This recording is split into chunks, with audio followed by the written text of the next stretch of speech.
ओम शांति।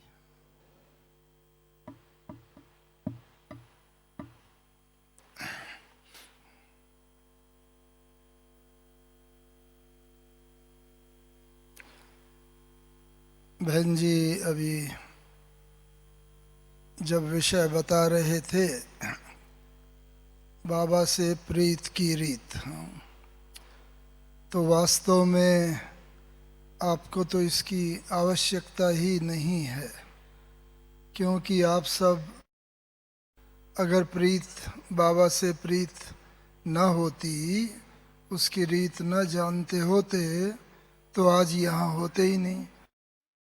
तो इसलिए प्रीत की रीत में तो आप सब बहुत अच्छी तरह वाकिफ़ हैं ही, जानकार हैं, और बाबा से प्रीत की रीत आप सब निभा ही रहे हैं, अभी तक हैं यहाँ पर और आगे भी सदा रहेंगे। लेकिन इसके साथ साथ हर चीज़ का कोई ना कोई लक्ष्य होता ही है। तो वैसे तो हम सभी बाबा की प्रीत में रंगे हुए हैं, प्रीत की रीत निभा भी रहे हैं, लेकिन उसमें भी बाबा कहते हैं पुरुषार्थ में भी सभी नंबरवार हो जाते हैं। और जब नंबरवार हो जाते हैं तो हम सभी चाहते हैं हम और आगे जाएं, नंबर 1 हो जाएं।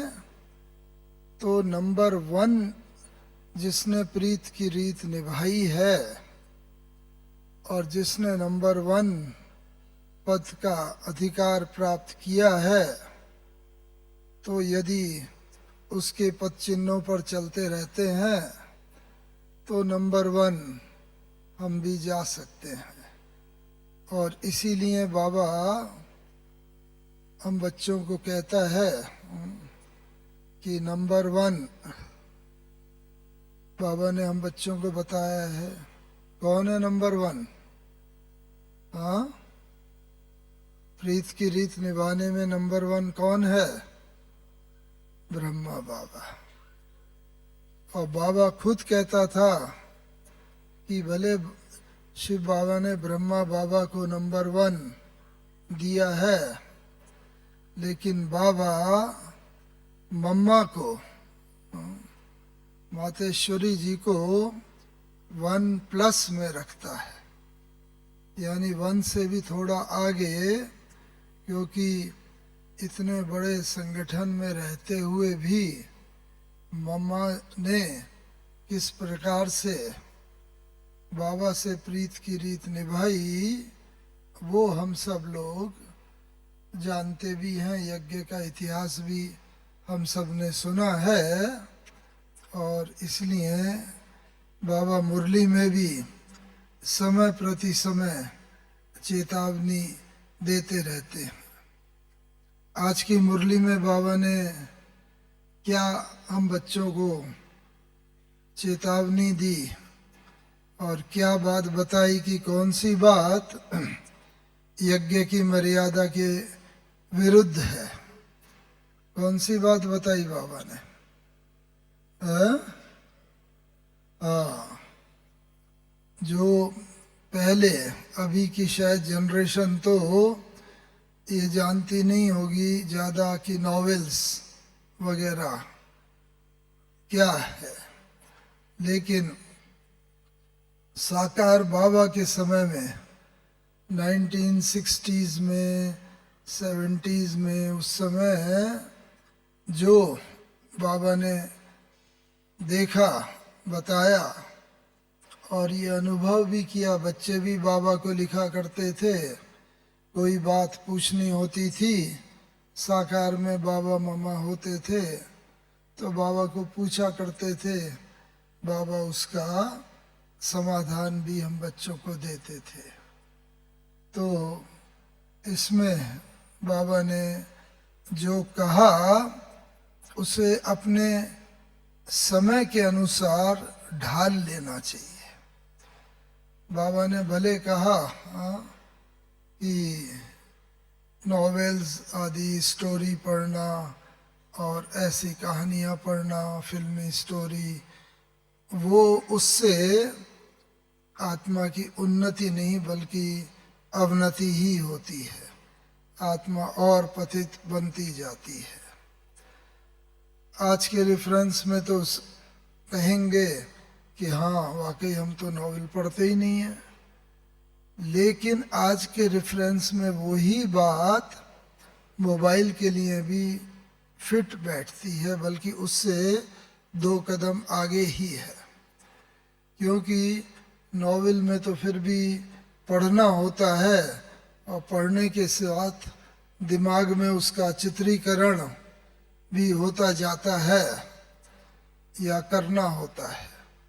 लेकिन आज मोबाइल्स के अंदर तो इतना सब कुछ डिटेल्स में हर प्रकार की शिक्षा का ज्ञान है कि उसमें दिखता भी जाता है, आवाज़ भी सुनाई पड़ती जाती है, और इस प्रकार से उसका इफेक्ट तो और ज़्यादा होता है। इसीलिए खाली यही नहीं सोच लेना कि बाबा ने कहा और हम तो वाकई नॉवेल पढ़ते नहीं है कभी, तो बाबा के हम बहुत जैसे सिकी लदे बच्चे हैं। ठीक है, हैं भी, लेकिन यदि उसमें हमें ये महसूस होता है कि मोबाइल के द्वारा हमारे अंदर काफ़ी ऐसी चीज जा रही हैं जो कि ज्ञान की मर्यादा के विपरीत है, तो बाबा की उस समय की कही हुई बात आज भी सार्थक हमारे लिए सिद्ध होती है।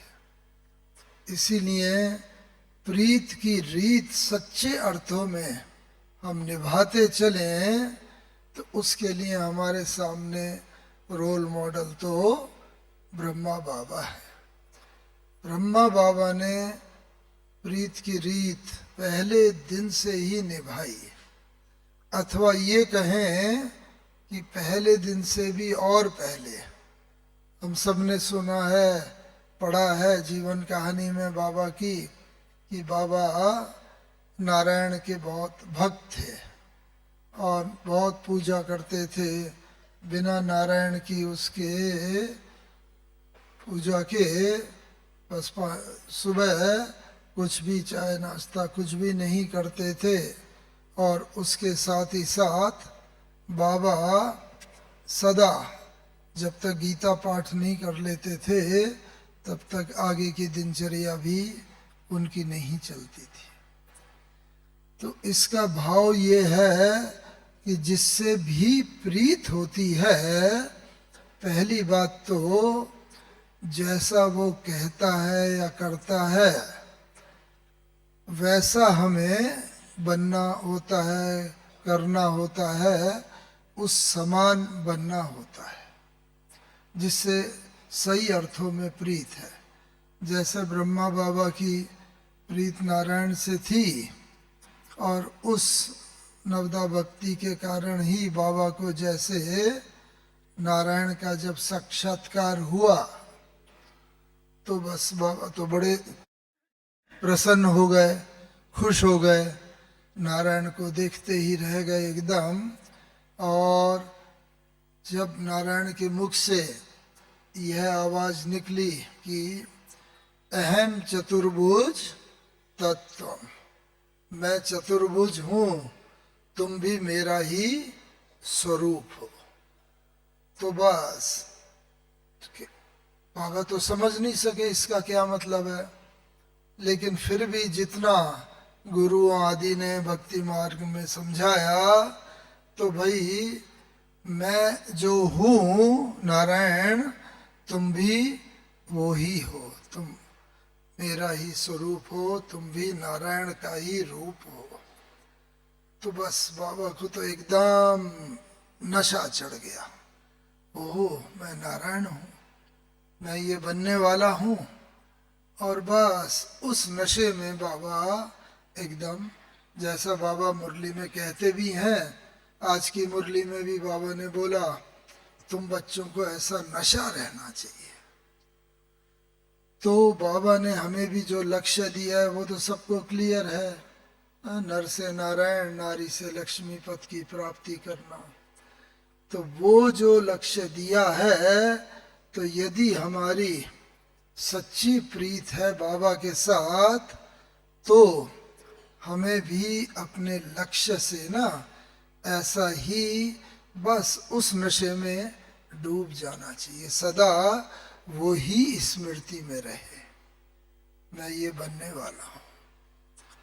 और बाबा को यही प्रैक्टिकल सिर्फ नहीं था नशा, लेकिन उसके साथ साथ बाबा ने, हम सब ने पढ़ा भी है बाबा की जीवन कहानी में, सुना भी है दादियों के मुख से कि बाबा ने उसमें जब समझ में हमारा पहला पाठ आया कि हम सब आत्मा हैं भ्रकुटी के बीच में निवास करने वाली, और मैं आत्मा इस शरीर द्वारा पार्ट प्ले कर रही हूँ, तो बस बाबा को वो ही लगन लग गई। और बाबा हर एक को देखता था, मैं आत्मा हूँ, जसोदा आत्मा है, नारायण आत्मा है, निर्मला, जो भी पत्नी, बच्चे, बच्चियाँ, पोते आदि जो कुछ भी, सब के प्रति बाबा को कि सब आत्मा। और इससे क्या हुआ कि बाबा को जब ये अभ्यास हो गया घर में, पहले कहते हैं ना चैरिटी बिगिंस एट होम, तो पहले बाबा ने घर में अभ्यास किया सब संबंधियों, पत्नी, बच्चे आदि के साथ, और फिर बाबा के पास जब भी पार्टीज आती थी, हम लोग आते थे, तो बस बाबा आओ आओ मीठे बच्चे, ऐसे हाथ फैला देता था, और बिल्कुल हम लोग जैसे चुंबकीय आकर्षण में एकदम खिंचे चले आते थे और बाबा की बाहों में समा जाते थे। तो और बाबा बस दृष्टि देता था, पहले दृष्टि देते देते हम लेते बाबा की बाह में समाते थे, और फिर विदेही एकदम हो जाते थे, अशरीरी हो जाते थे, न्यारे हो जाते थे। हालांकि तब तक कोई ज्ञान नहीं होता था कि विदेही क्या होता है, अशरीरी क्या होता है, कुछ ज्ञान नहीं, लेकिन न्यारेपन की अवस्था की ऐसी अनुभूति होती थी, अतीन्द्रिय सुख की ऐसी अनुभूति होती थी। इंद्रिय सुख की अनुभूतियों का तो हम सब ने अनुभव किया है, भाई मुक्का हो, रसगुल्ला खाते हैं, मीठा होता है, आदि आदि। ऐसे ही जैसे ही बाबा की बाह में गए, इंद्रियों से न्यारे हो जाते थे। तो पहली बात तो ये हमें भी देखनी है अपने अंदर भी, कि प्रीत की अगर मेरी सच्ची रीत है बाबा से, जो जैसा विषय कहता है, तो मैं भी अगर किसी भी आत्मा को दृष्टि देती हूँ, चाहे नैनों के द्वारा, चाहे भ्रकुटी में देखें, और वो आत्मा क्या विदेही हो जाती है, अशरीरी हो जाती है, उसे ये अनुभूति होती है। और अगर ये अनुभूति होती है उसे, तो मेरी प्रीत की रीत सच्ची है। लेकिन हम सबका अनुभव ये है कि सारे दिन भर में कितनी बार हमें याद रहता है कि मैं आत्मा हूँ। भले रोज सुबह सुबह मुरली सुनते हैं, अभ्यास भी करते हैं अमृत वेले से, लेकिन फिर भी हम सबका अनुभव ये है कि सारे दिन भर में भूल जाते हैं, ये स्मृति नहीं रहती है। तो पहली बात तो ये कि प्रीत की रीत हमने संपूर्ण रीति से निभाई नहीं है, निभा नहीं पा रहे हैं अभी तक भी। और इस कारण से ही अगर ये प्रीत की रीत बाबा से निभाएंगे तो जैसे ही किसी भी आत्मा की तरफ दृष्टि जाएगी, बाबा ने भी एक मुरली में कहा था ना, जब बाबा दृष्टि देते हैं तो ये आपको खबर पड़ता है कि बाबा नैनों में देख रहे हैं या भ्रकुटी के बीच में देख रहे हैं। बिल्कुल ये तो पास ही हैं, तो पता ही नहीं चलता है। ऐसे ही कि जिस भी आत्मा को हम दृष्टि दें, वास्तव में हमारी दृष्टि नैनों के साथ जैसे भ्रकुटी में भी हो, उस आत्मा को भी देखें तो अवश्य ही वो आत्मा भी देह से न्यारेपन का अनुभव करेगी।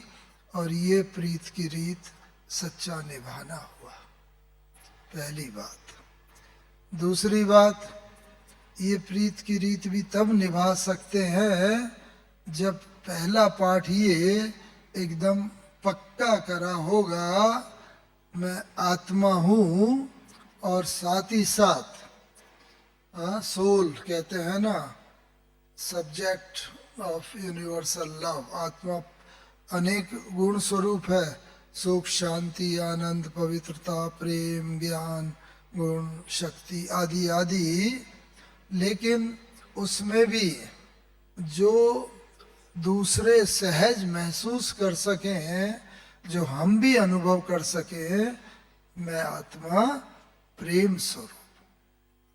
तो प्रेम का रूप क्या है? प्रेम का रूप जो है बड़ों के प्रति, एल्डर्स के प्रति प्रेम का स्वरूप है रिगार्ड, रिस्पेक्ट। जो भी बड़े हों उनके प्रति हमारा रिगार्ड हो, रिस्पेक्ट हो। जो छोटे हैं उनके प्रति कौन सा रूप हो? वो रूप हो क्षमा का रूप हो। छोटे, क्षमा बड़न को चाहिए छोटन को। छोटे तो अनुभव नहीं है कोई, उन्हें दंगा करेंगे, ऐसी ऐसी बातें करेंगे जो बड़ों को प्रिय न भी लगती हों।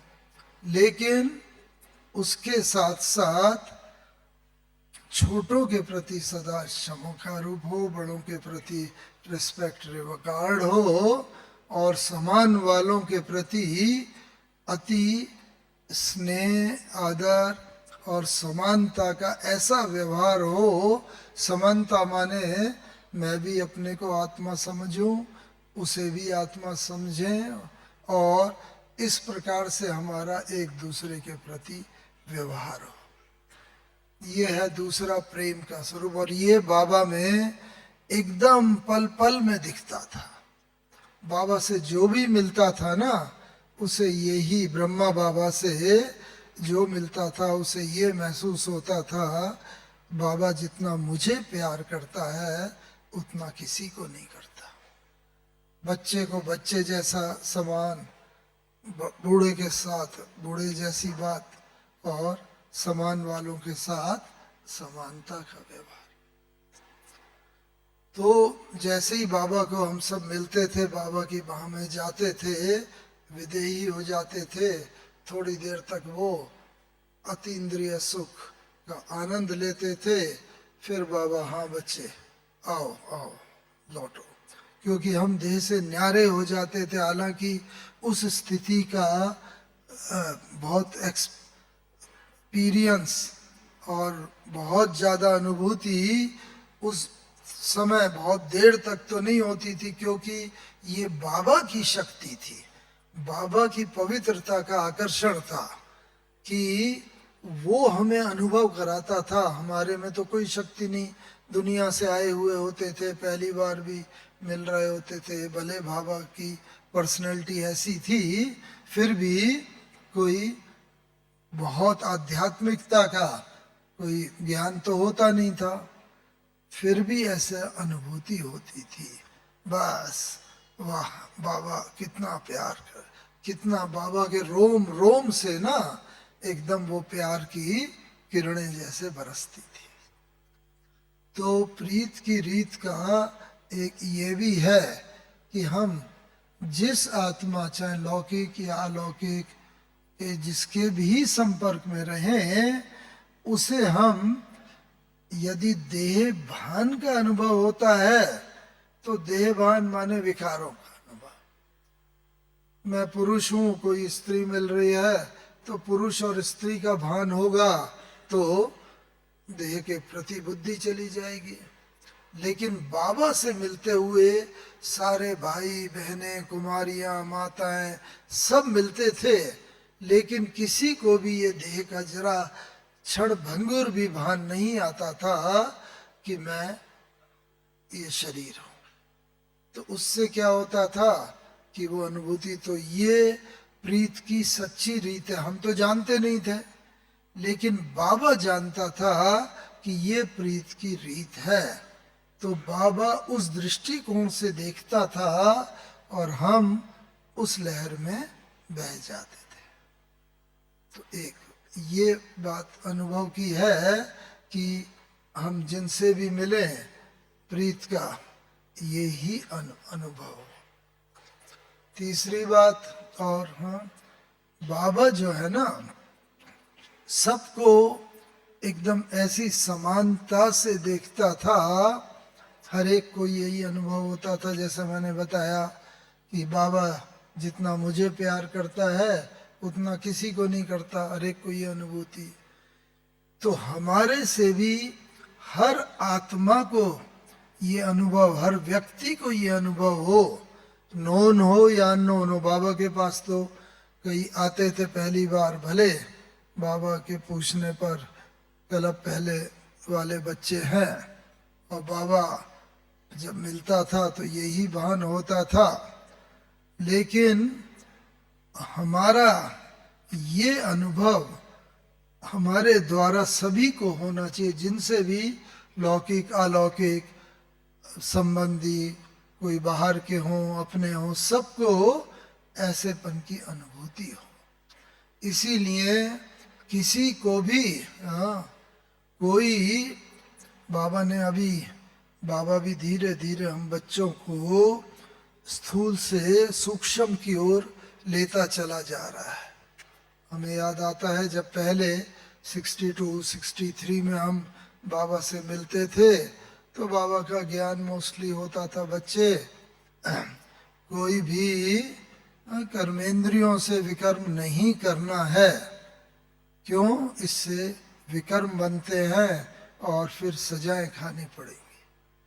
फिर बाबा और 1-2 साल निकले, 64-65 में कहने बाबा का ज्ञान होता था, बच्चे यदि मुंह से भी कोई ऐसा अपशब्द निकला जिससे किसी को कोई दुख हुआ, कष्ट हुआ, तो दुख दिया शब्दों से तो दुखी होकर मरेंगे। ये भी बाबा का भाव होता था।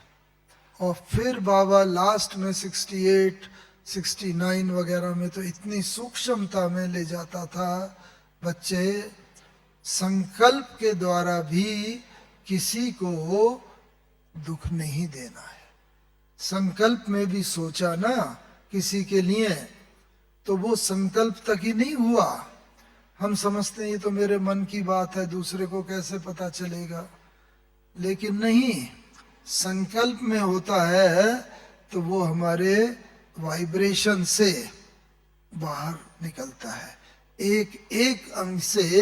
वैसे ही अगर किसी के प्रति प्रेम की भावना है, शुभ भावना है, शुभ कामना है, तो वैसी ही वाइब्रेशंस निकलेंगी और दूसरे को भी वो ही खुशी, आनंद, शक्ति, प्रेम का अनुभव होगा।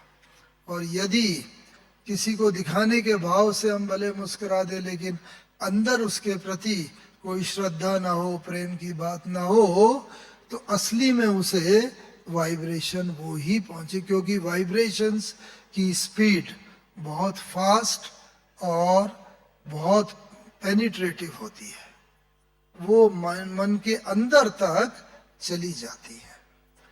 इसीलिए मंशा में भी हमें किसी को दुख नहीं देना है।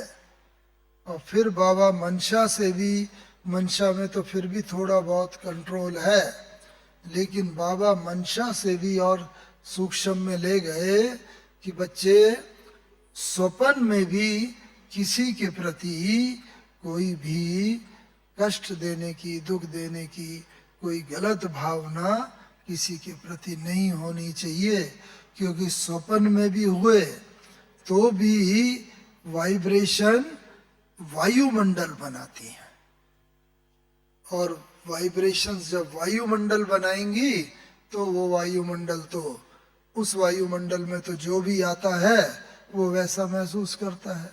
आज अज्ञानी आत्माएं भी मधुबन के और यहाँ संपर्क में आती हैं, बहुत बहुत प्रसन्न होके जाती हैं। ये तो धरती पर स्वर्ग यहीं पर है। एक बाहर की बात होती है, भाई सफाई है, शांति है, कोई उसमें भोजन की शुद्धता है, आदि आदि, लेकिन वास्तविक असर डालता है जो हमारी आंतरिक पवित्रता है, जो ब्रह्मचर्य है, पवित्रता।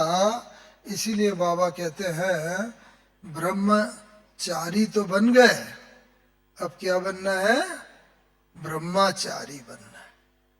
ब्रह्मचारी के साथ साथ ब्रह्मचारी यानी ब्रह्मा बाबा को भी फॉलो करते करते चलना है।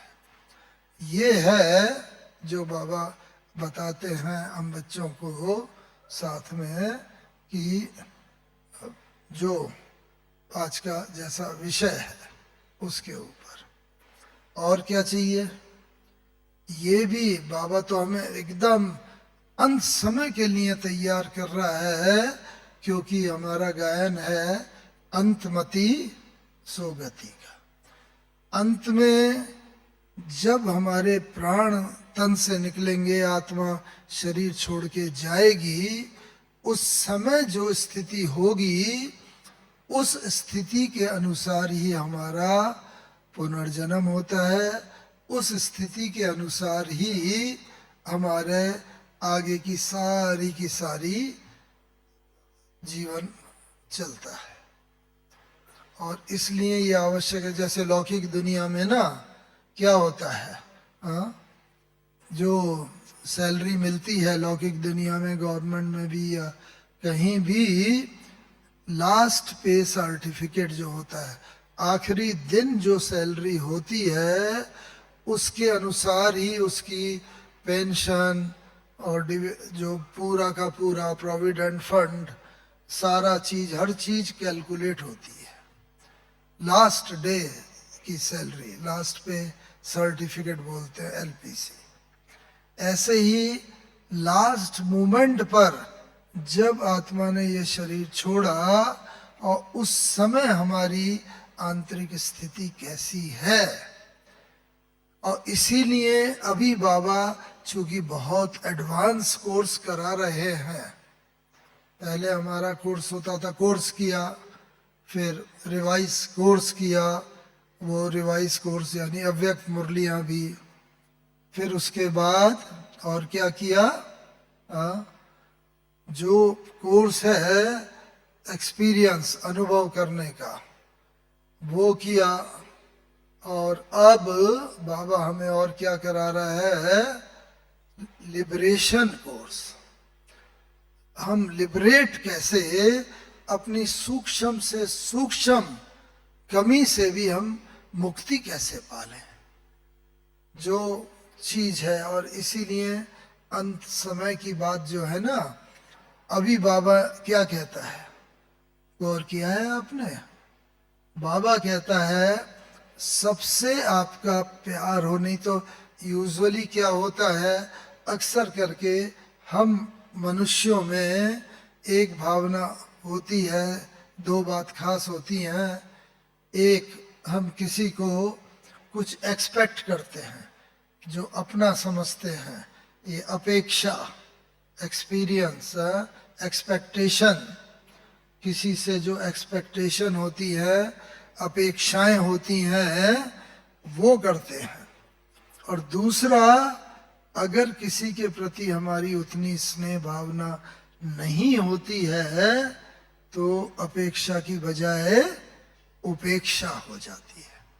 उसकी तरफ देखते हुए भी ना हम इधर नजर करके चल देंगे, ध्यान नहीं देंगे, उपेक्षा हो जाएगी। तो बाबा अब चाहता है हम बच्चों से न किसी के प्रति अपेक्षा, न किसी के प्रति उपेक्षा, सबके प्रति समान भाव, इतना प्रेम भाव हो बिल्कुल न तो, क्योंकि अंत समय क्या होता है, भक्ति मार्ग में भी हम सुनते आए हैं कि जब मनुष्य शरीर छोड़ता है तो क्या होता है, आत्मा जब निकलती है तो या तो उसे वो याद आता है जिसके प्रति बहुत प्रेम होता है, बहुत स्नेह होता है, जिसमें मोह होता है, बार बार वो ही व्यक्ति याद आता रहता है, या फिर वो याद आता है जिससे दुश्मनी होती है। और ऐसे बहुत उदाहरण सुनते चले आए हैं कि व्यक्ति जब शरीर छोड़ता है तो अपने बच्चों को बुलाकर भी कहता है, भाई फलाने फलाने परिवार से ये हमारी दुश्मनी है, उसने हमारे साथ ये किया, हम बदला नहीं ले सके, अब तुम्हें उससे बदला लेना है। आदि आदि कहानियां बहुत परिवारों में मिलती हैं। तो किसी के प्रति भी न अति प्रेम भाव, न कोई अति दुश्मनी का भाव।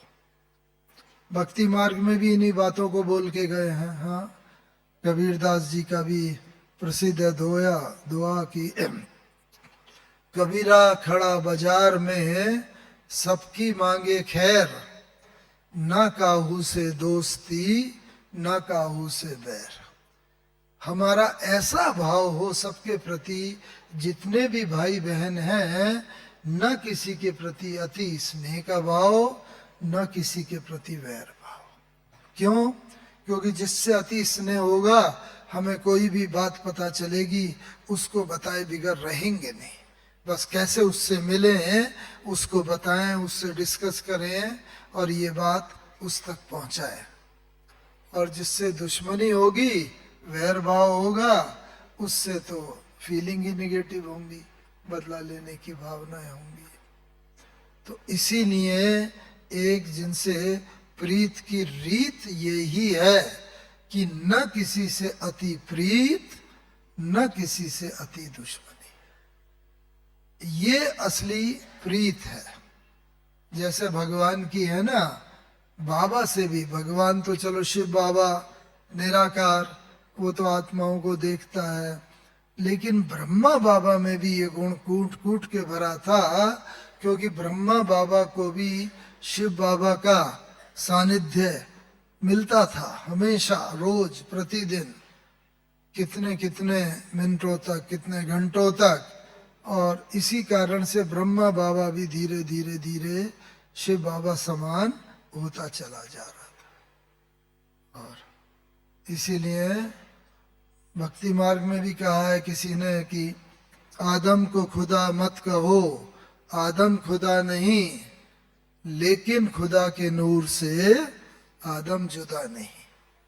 खुदा का नूर जो है शिव बाबा का, वो आदम में, ब्रह्मा बाबा में भी बिल्कुल वैसा ही दृष्टिगोचर धीरे धीरे होता था। और वो रिफ्लेक्ट होता है हमारे ऑरा से। मुझे कुछ वर्ष पहले रशिया जाने का मौका मिला। तो वैसे तो दुनिया के अनेक देशों में गए हैं, लेकिन रशिया में सेंट पीटर्सबर्ग शहर है, वहाँ की एक खासियत है। वहाँ का एक साइंटिस्ट होके गया था, उसका नाम था किरलियन। वो किरलियन ने ऐसा कैमरे का इजाद किया था, बनाया था कि जब वो किसी की फ़ोटो निकालता था, तो वैसे तो कैमरा कोई भी हो, फ़ोटो निकालते हैं तो व्यक्ति का रूप रंग सब आ जाता है, लेकिन उस कैमरे में ये खूबी थी कि जब व्यक्ति का फ़ोटो निकालता था, और केवल व्यक्ति का फ़ोटो ही नहीं, किसी भी अंग का वो निकालता था, आँख, नाक, कान, हाथ, मुंह, उंगली, अंगूठा, कुछ भी, तो उसके साथ साथ उसका ऑरा भी आ जाता था। ऑरा माने आभा मंडल।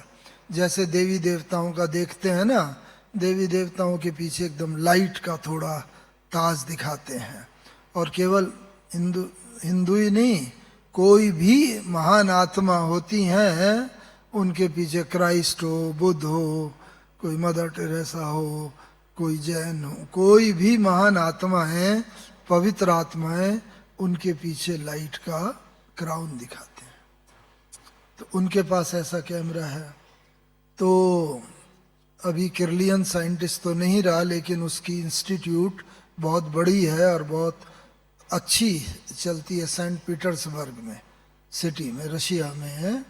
तो वहाँ पर बहन जी ने उसको खास बुलाया अपने आश्रम में, और बहन जी ने बताया कि जब भी कोई भी बीके भाई बहन आते हैं तो भी हम लोग बुलाते हैं इन्हें, और ये आके उनका ऑरा निकालते हैं, फोटो निकालते हैं, जिससे उनका ऑरा भी आ जाता है। तो उससे, क्योंकि साइंटिफिक क्षेत्र हमारा रहा है और इस क्षेत्र में खास ये आध्यात्मिकता से भी कनेक्टेड है, ये साइंस कैमरे वाली, तो इसीलिए उसके साथ काफ़ी विचार विमर्श 1-2 दिन तक हुआ, कई घंटों तक हुआ, और उसने फोटो भी हमारा भी निकाला। और उसने बताया कि मेरे पास दुनिया के सब तरफ के लोग आते हैं, हिंदू, मुस्लिम, सिख, ईसाई, बौद्धी, जैनी, सब धर्म वाले भी और सब देशों वाले भी मेरे पास आते हैं। उनका मैं फोटो निकालता हूँ, ऑरा उनका आता है। बहुत दुनिया के सब बड़े से बड़े, छोटे से छोटे व्यक्ति का ऑरा मैंने निकाला है। लेकिन मुझे ये बताते बड़ी खुशी होती है कि ब्रह्मा कुमारी वालों का ये लाइट का ऑरा जितना साफ और स्पष्ट होता है, उतना किसी का नहीं होता। देखो, ये कमाल है बाबा की, क्योंकि ऑरा क्या चीज होती है? ऑरा की लाइट वो होती है जैसा व्यक्ति का मन की अवस्था होती है, मन में पवित्रता होती है, मन में जैसा चिंतन, शुद्ध चिंतन होगा, पवित्र चिंतन होगा, महान, तो लाइट का ऑरा गोल्डन और येलो और वाइट की तरह है, उसका ऑरा होगा, बहुत चमकीला होगा। और जिसके अंदर विकारों की ज्यादा मात्रा होगी, काम, क्रोध, लोभ, मोह, अहंकार, ईर्ष्या, द्वेष, बदले की भावना आदि आदि, तो उसका ऑरा बड़ा डार्क कलर का और ऐसा हेजी जैसा होगा। तो बाबा ने, देखो, हम बच्चों को ये बताया भी है कि जब विज्ञान आपकी बातों को सिद्ध करेगा, क्योंकि विज्ञान की बात को लोग एकदम मानते हैं। विज्ञान ने कहा, फोटो भी दिखाया कि आदमी अभी चांद तक पहुंच गया, चांद पर उतरा, उसने ये करा, वो करा, सब व्यक्ति आंखों से देख लेता है। विज्ञान की बात में डाउट नहीं करेगा, वो ये नहीं कहेगा मैं तो नहीं मानता आदमी उतरा, मैं तो नहीं मानता उसने ये किया। आंखों से देखा, सब कुछ अनुभव किया, इसलिए सहज मान लेता है। ऐसे ही विज्ञान जब हमारी आध्यात्मिकता की सभी बातों को स्वीकार कर लेगा, जो कि अब विज्ञान बहुत हद तक करता जा रहा है। विज्ञान ने पुनर्जन्म की बातों को मान लिया है, कुछ वर्षों पहले तक वो नहीं मानता था। विज्ञान ने पुनर्जन्म के साथ साथ हिप्नोटिज्म की बात को भी धीरे धीरे स्वीकार करना शुरू कर दिया है। उनकी एक किताब भी बहुत है प्रसिद्ध, मैनी लाइव्स मैनी मास्टर्स। जब हम अमेरिका गए थे तो हमें एक किसी बड़े वैज्ञानिक ने वो किताब दी थी, जब उससे ज्ञान का एक्सचेंज हो रहा था। और तब तो उसमें यही बताया गया था कि आत्मा कैसे पिछले जन्म के संस्कार लेके आती है और वो संस्कारों का प्रभाव इस जन्म में कैसे इतने हद तक होता है, वो बात बताई। तो हमारी भी प्रीत की रीत बाबा के साथ जो है ना, वो हमारे पिछले अनेक जन्म के संस्कारों पर निर्भर है। जैसा भक्ति मार्ग बाबा ने कहा ना, जो भक्त भी बहुत हाई क्वालिटी का होगा वो ज्ञान भी बहुत हाई क्वालिटी से उठाएगा, बाबा ने कहा है। और इसी प्रकार से दादियों वगैरह को भी बाबा ने बताइए, मेरे पुराने से पुराने भक्त हैं, सबसे पुराना भक्त ब्रह्मा बाबा, तो विक्रमादित्य के रूप में मंदिर भी बनाया, भक्ति मार्ग भी शुरू किया, और इस प्रकार से उस रूप में पुराने से पुराना भक्त। तो यहाँ पर भी नंबर 1 आत्मा श्री कृष्ण की आत्मा, और इस प्रकार से सब बच्चों को भी वैसा ही महसूस कराया उसने बाबा ने। तो इस कारण से ये अनुभव होना चाहिए हर एक को, ये कि बस बाबा जो है जितना मुझे प्यार करता है उतना किसी को नहीं। प्रीत की रीत जो है तो वो जो है ये केवल अनुभव हमें ही ना हो, दूसरों को भी हो कि ये आत्माएं कोई साधारण आत्माएं नहीं है। जिन आत्माओं से हमारे धारणाओं से तो उन्हें धीरे धीरे पता चलता ही है, लेकिन धारणाओं के अलावा हमारे वाइब्रेशन, हमारे ऑरा, आभा मंडल, और साथ साथ हमारे जो हम बोल निकालते हैं, जो भी वाइब्रेशंस होते हैं, उन वाइब्रेशंस में भी वो वैसा अनुभव करें। तो अभी इस चीज की आवश्यकता विशेष है कि हम, और उसके लिए हमें कौन सा गुण बाबा ने अभी बताया है। अभी आप बच्चों को एक तो ये होना चाहिए मुख्य बात अभी वर्तमान समय कि आपकी निर्णय शक्ति और परख शक्ति बहुत एक्यूरेट होनी चाहिए, क्योंकि माया भी ना अभी पुराने रूप में नहीं आएगी। क्रोध रूप में आई तो पहचान जाएंगे हम, क्रोध आया, नहीं, माया भी ऐसे रूप में नहीं आएगी, बिल्कुल ऐसे स्नेह के, ऐसे प्रेम के रूप में आएगी, हम पहचान ही नहीं पाएंगे कि वो माया का रूप है। वो बहुत कहानियां हमने सुनी है, सीता जी की भी कहानी सुनी है, सीता जी नहीं मृग को पहचान सके, सीता जी रावण के रूप को नहीं पहचान सके, भिक्षा देने गए, बाहर लाइन के बाहर चले गए, आदि आदि। वो सब कहानियां हमारी ही तो बनी हुई हैं कि हम यथार्थ रूप में अगर नहीं पहचान पाते हैं माया को तो हम रावण के वश में हो जाते हैं। तो अभी आवश्यकता यही है कि हम माया रावण के उस रूप को पहचान करके और फिर हम वो करें।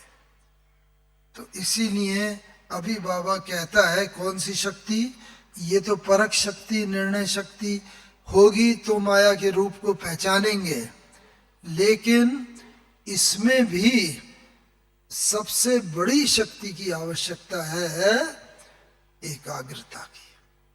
अभी तक भी हम सब में से अधिकतर का यही अनुभव होगा कि हम बैठते हैं, आते हैं, योग लगाने बैठते हैं, लाल लाइट भी हो गई, गीत भी बज रहा है, सब कुछ हो रहा है, लेकिन फिर भी थोड़े समय तक जैसे हमारा मन एकदम बाबा के उसमें लग जाए नहीं, सारे दिन भर जिन चीजों में रहा वो कुछ घटनाएं भी याद आती रहती हैं।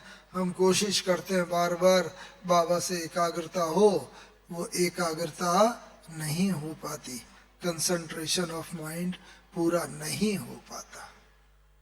तो इसीलिए अभी आवश्यकता एक तो इस बात की है कि हम उस रीति से बने, और दूसरा बाबा ने बताया एक आवश्यकता भी है वर्तमान समय हम बच्चों को, वो है रहम दिल बनने की। बस किसी को हम देखें, पुराने बीके को मानो देख रहे हैं, उसमें कोई कमियां हैं, क्योंकि राजाई की स्थापना हो रही है, कोई राजा बनेगा, कोई प्रजा बनेगा, कोई प्रजा की भी प्रजा बनेगा, इसीलिए धारणा भी उनकी यहाँ पर उसी अनुसार होगी। तो इसीलिए क्या होना चाहिए कि उनको देख करके हमारे मन में घृणा की बात नहीं आनी चाहिए। अरे ये इतना 20-25 साल पुराना भाई या बहन, मैं तो अभी 10 साल का ही हूँ, मेरे में अगर ये कमी हुई तो फिर क्या हुआ? नहीं, पूरी राजाई की स्थापना हो रही है, इसीलिए हमारा दृष्टिकोण क्या होना चाहिए? हम हर व्यक्ति को ना उसके आदि और अनादि स्वरूप में देखें, न कि वर्तमान स्वरूप में। बाबा में यही तो खूबी थी। आओ बच्चे, मीठे बच्चे, बाबा हम बच्चों को एकदम वही दैवी स्वरूप में देखता था। ये मेरे कल्प पहले वाले सतयुगी वही बच्चे हैं, पवित्र आत्माएं हैं, और वो पवित्र बच्चे आए हैं मुझसे मिलने। तो इसीलिए वो स्वरूप में देख, बाबा कभी वर्तमान स्वरूप में नहीं देखता था। बस मैं अपना अनुभव बताता हूँ कि पहली बार जब मैं मिला बाबा से, तो वास्तव में मेरा लौकिक नाम श्री है। श्री होता है ना, श्री लक्ष्मी, श्री नारायण, श्री गोपाल, श्री आगे और नाम होता है, तो सिंगल सरनेम श्री नाम था। तो बाबा से जब पहली बार मिले तो आओ बच्चे, पहला सेंटेंस तो बाबा ने कहा, आओ बच्चे, बाबा तुम्हारा बहुत समय से इंतज़ार कर रहा था। तो बहुत समय से इंतज़ार कर रहा था। हम तो सोचा हद की बात है, क्योंकि बस से हम गए थे वहाँ लखनऊ से कानपुर। हम तब लखनऊ में ग्रेजुएशन कर रहे थे और कानपुर में बाबा आए हुए थे। तो लखनऊ से सब कानपुर गए थे, लेकिन ठंडी के दिन था, कोहरा था, सड़क भी थोड़ी टूटी फूटी थी, तो पहुंचने में देर हो गई। जो पहुंचना था 7:30 बजे, पहुंचे 8:30-9 के बाद पहुंचे। तो बाबा को कहा, हाँ बाबा ऐसा कोहरा था, ऐसे सड़क टूटी हुई थी। अच्छा ऐसा, लेकिन बाबा तो तुम्हारा बहुत समय से इंतजार कर रहा था। तो बाबा कितने गुह्य रहस्य से सबको बोलता था। वो भाव यही था, बहुत समय से इंतजार, माने बाबा का ये कि कल्प पहले के आप बिछड़े बच्चे हो मेरे, और कल्प कल्प बाबा इंतजार करता है। तो इस कारण से कल्प से बाबा इंतजार कर रहा है, वो बाबा ने कहा। फिर उसके बाद बाबा की गोदी में गए, बाबा से मिले। बाबा का तो स्पर्श ही ऐसा होता था। अब बाबा ने उसमें कहा कि बच्चे आओ, हाँ क्या नाम है? लौकिक में बाबा पूछता था सबसे, तो हमने नाम बताया श्री। क्या बच्चे क्या बोला? कि श्री।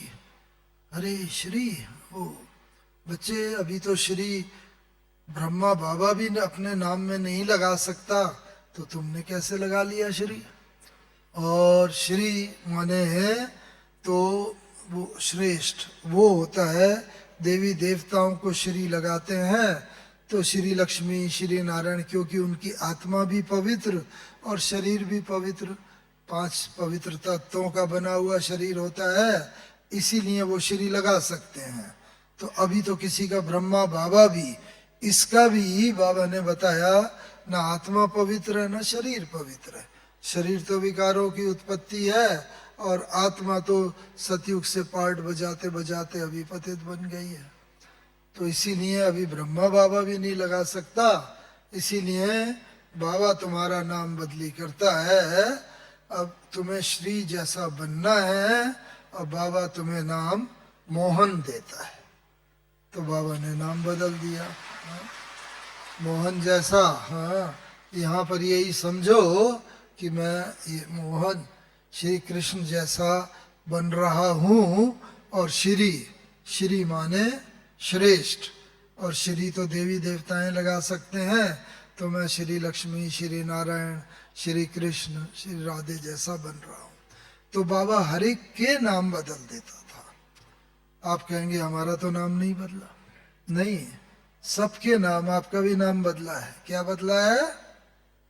ब्रह्मा कुमार, ब्रह्मा कुमारी जो नाम दिया है ना, ब्रह्मा के बच्चे हो। राजा का बच्चा राजकुमार, राजकुमारी ऐसे ही यही नशा रहे, ओ मैं ब्रह्मा का बच्चा, ब्रह्मा कुमार हूँ, बस वो ही नशा अगर रहे तो इसके बाद में वो बाबा ने बताया कि मैं फिर किस प्रकार से राजकुमार राजकुमारी बनूंगी। तो वो नशा, तो बाबा को जैसे पहली बारी नशा चढ़ गया, एक ऐसा ही मुझे, और बाबा ने जब और साक्षात्कार किए तो बाबा ने ये भी साक्षात्कार जब किया कि भाई तुम्हें, बाबा को साक्षात्कार हुआ नारायण का और साथ ही साथ नई दुनिया का, सतयुगी दुनिया का, स्वर्ग का, और स्वर्ग का साक्षात्कार के साथ साथ बस बाबा तो उस दुनिया को देख गया। उससे पहले बाबा ने विनाश का साक्षात्कार किया था तो बाबा थोड़ा कांपने लगा था, लेकिन विनाश के बाद जब बाबा ने नई दुनिया का साक्षात्कार किया तो बस एकदम बहुत प्रसन्न हो गया। और उसके बाद बाबा के कान में आवाज पड़ी, तुम्हें ऐसी दुनिया बनानी है, तुम्हें ही ऐसी दुनिया बनानी है। अब बाबा तो ध्यान से उतरा, कौन था, किसकी आवाज थी, मैं दुनिया कैसे बनाऊंगा, मुझे तो मालूम नहीं।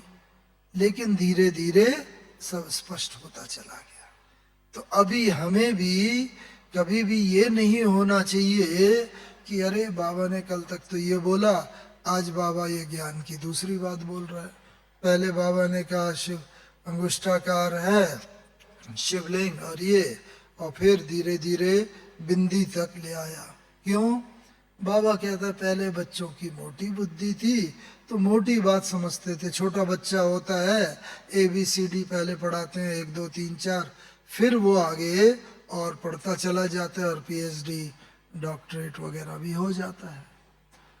तो असली बात यही है कि हम अगर ये रीत को निभाना जानते हैं, चाहते हैं निभाना, तो हमें बाबा की तरह ब्रह्मा बाबा के फुट स्टेप पर एक एक उस पर चलते जाना चाहिए।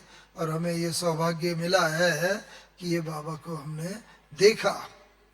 और क्या देखा, मुझे एक सौभाग्य और मिला इसके साथ कि बाबा जिस दिन अव्यक्त हुए 18 जनवरी 1969, तो यद्यपि इंजीनियरिंग करने के बाद बाबा के कहने पर ही आसाम मेरा पोस्टिंग हुआ ONGC में वहाँ, और वहाँ पर थे। लेकिन अंतिम समय जैसे बाबा ने कहा था, बाबा बच्चे, बाबा अंत समय तुम्हें बुला लेगा, बस।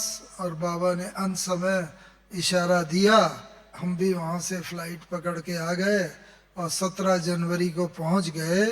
और 17 और 18 जनवरी को इन आँखों से ही बाबा की संपूर्ण कर्मातीत अव्यक्त फरिश्ता स्वरूप स्थिति देखने को मिली।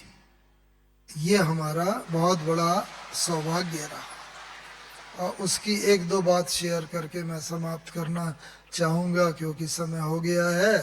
तो उसमें अंतिम समय, अंतिम 2 दिन, जैसे ही बाबा के पास पहले जाते थे, कभी बाबा पूछता था, हाँ बच्चे क्या पूछने आए हो, क्या बताने आए हो। और उस दिन भी हमने सोचा, बाबा से दृष्टि ली कि बाबा को ये बताएंगे, लेकिन बाबा ने बस नैन मुलाकात करी और बाबा ने कहा, बच्चे ये पूछने आए हो, अच्छा ऐसा कर लो, ऐसा हो जाएगा। मतलब 1 मिनट में ही बाबा ने मन का हाल जान लिया नैनों के द्वारा, और मन का हाल जान के बाबा ने उसका जो मन में प्रश्न थे वो समाधान भी कर दिया। तो ये एक कर्मातीत अवस्था की आत्मा का लक्षण है, जिसने प्रीत की रीत पूरी निभाई होगी, ब्रह्मा बाबा ने निभाई, तो अंतिम समय में उसने ये अनुभव कराया हर बच्चे को, जो भी बाबा के सम्मुख थे, कि नैनों से उसके मन का हाल जान लिया। नंबर 2, कोई भी काम पेंडिंग नहीं रहना चाहिए, बचा हुआ नहीं रहना चाहिए।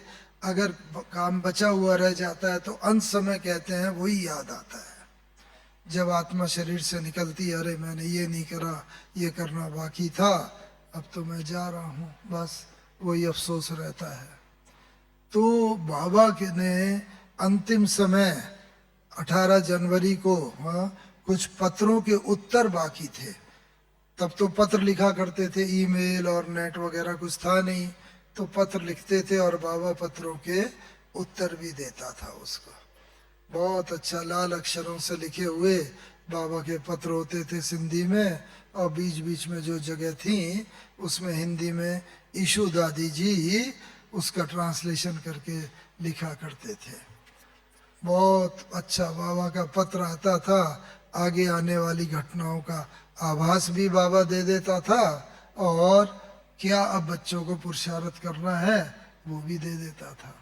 तो इस तरीके से ये दूसरी बात, बाबा ने जितने भी पत्र के उत्तर बाकी थे वो बाबा ने लिख करके दिए। नंबर 3, बाबा का एक काम बाकी था, नक्की लेक में जो म्यूजियम है, वो म्यूजियम का बिल्डिंग लेनी बाकी थी। वो टल रहे थे, तब तक हमारे पास उतने साधन नहीं थे, लेकिन बाबा ने 17 जनवरी को ही उस फाइल पे साइन करके, अच्छा उस बिल्डिंग को ले लो और वहाँ पर सेवा का साधन बना दो। तब म्यूजियम नाम तो कोई जानता नहीं था। और चौथा, बाबा ने 18 जनवरी की सुबह मुरली नहीं चलाई थी। थोड़ा बाबा के तबीयत, ठंडी के मौसम था, थोड़ा खांसी भी थी, तो बाबा ने नहीं, तो बाबा ने उस दिन, हाँ, रात्रि क्लास का अनाउंस करा कि आज बाबा जल्दी, रोज 9 बजे क्लास होती थी, आज बाबा जल्दी 7:30 बजे ही जैसे क्लास कराएगा, और सब भोजन करके आए। तो इसीलिए सब लोग भोजन करके आ गए और बाबा ने रात्रि क्लास कराई। बहुत फोर्सफुल क्लास, वो तो आपने सुनी होगी। अभी भी 18 जनवरी की क्लास पूरा टेप के अंदर और उसमें मिलती है, तो वो आप लोग बार बार सुनना चाहिए। अंतिम दिन बाबा ने हम बच्चों से क्या क्या एक्सपेक्टेशन रखी और वो मैंने कहाँ तक पूरी की। और मुरली की क्लास चला के बस बाबा उठे। बाबा उठ के ऐसे ही, हिस्ट्री हॉल तो देखा ही है आपने, हिस्ट्री हॉल में बाबा बस ऐसे ही मुंह बच्चों की तरफ रहता था, लेकिन कदम एक एक पीछे की तरफ चला। बाबा ऐसा क्यों चल रहे हैं उल्टा? कई बार बच्चे पूछते थे कि बच्चों को मैं पीठ कैसे दिखाऊं, मैं तो शिव बाबा सिंगल ताजदारी भी नहीं बनता, पवित्रता स्वरूप हूँ, और ब्रह्मा बाबा अब ये इस समय आप बच्चे डबल ताजधारी हो, तो इसीलिए डबल ताजधारियों को मैं पीठ नहीं दिखा सकता, इसलिए मैं इधर जा रहा हूँ। देखो ब्रह्मा बाबा कितनी हाई रिस्पेक्ट हम बच्चों की रखता था उसमें। बस बाबा लास्ट में गए और लास्ट में बाबा ने कहा, अच्छा बाबा बच्चों से छुट्टी लेता है, विदा लेता है। पहले कभी नहीं बोला बाबा ने, लेकिन उस दिन बोला और हम लोगों ने सोचा छुट्टी लेता है, यानी बाबा गुड नाइट जैसे करता था, तो रात्रि की छुट्टी ले रहा है।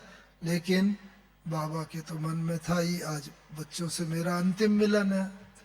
और बाबा गए और दादी जी के हाथ में हाथ नैन मुलाकात करते हुए, सारी शक्तियों की विल दादी जी को करते हुए बाबा ने छुट्टी ली। तो तब तक बाबा ने जैसे आत्मा को तो पवित्र बना ही लिया था, और उसका वो प्रूफ क्या था कि उस दिन बाबा को एक बार भी न खांसी आई, न कफ साफ करने की जरूरत पड़ी, कोई भी नहीं, बिल्कुल इतना फ्लो में बाबा की मुरली चली। और उसके बाद बाबा गए और शरीर से विदा ली। लेकिन ब्यूटी ये थी, ये तो आत्मा को इतना पवित्र बना लिया कि मन के हाल सबके जान लिया बाबा ने 2 दिन। लेकिन अंतिम मुरली की 18 जनवरी को शरीर छोड़ा बाबा ने। 18 की रात भर शरीर रखा रहा, 19 का सारा दिन, 19 की रात, 20 का सारा दिन, 20 की रात, और 21 को दीदी मनमोहनी जी टूर पर गए हुए थे। वो आए, उन्होंने विदा, मतलब जब आए तब संस्कार किया गया। लेकिन बाबा का शरीर न काला पड़ा, न कोई दुर्गंध आई, कोई इंजेक्शन नहीं दिया गया था। बाबा ने अपने इन तत्वों को भी इतना पावन बना लिया था। हमें भी आत्मा को तो पावन बनाना ही है, लेकिन शरीर के इन तत्वों को भी पावन बनाना है। और इसीलिए शरीर के तत्वों को भी पावन बनाने के लिए प्रतिदिन हम 5 मिनट, कम से कम 5-10 मिनट, इन 5 तत्वों को भी दान दें, योगदान करें, इन्हें पवित्र बनाएं। और बाबा की तरह हम सब लोग भी शरीर, आत्मा और शरीर के ये तत्व, ये सब को पावन बना के चलेंगे, परम धाम चलेंगे। और फिर परम धाम से तो बाद में जाएंगे, पहले तो बाबा के साथ साथ जाएंगे परम धाम। पवित्र होके सबको इकट्ठे ही जाना है। बाबा कहता है ना, बारात सबको, और उसके बाद फिर सतयुग में, बाद में स्वर्ग में हम सब लोग इकट्ठे आएंगे। तो ये प्रीत की रीत है, जो कुछ अंश मैंने सुना है। ऐसे तो बहुत बातें हैं, लेकिन बाबा की तरह हम भी उस रीति से प्रीत की रीत निभाएंगे तो हम सब भी संपूर्ण बन जाएंगे। ओम शांति, ओम शांति।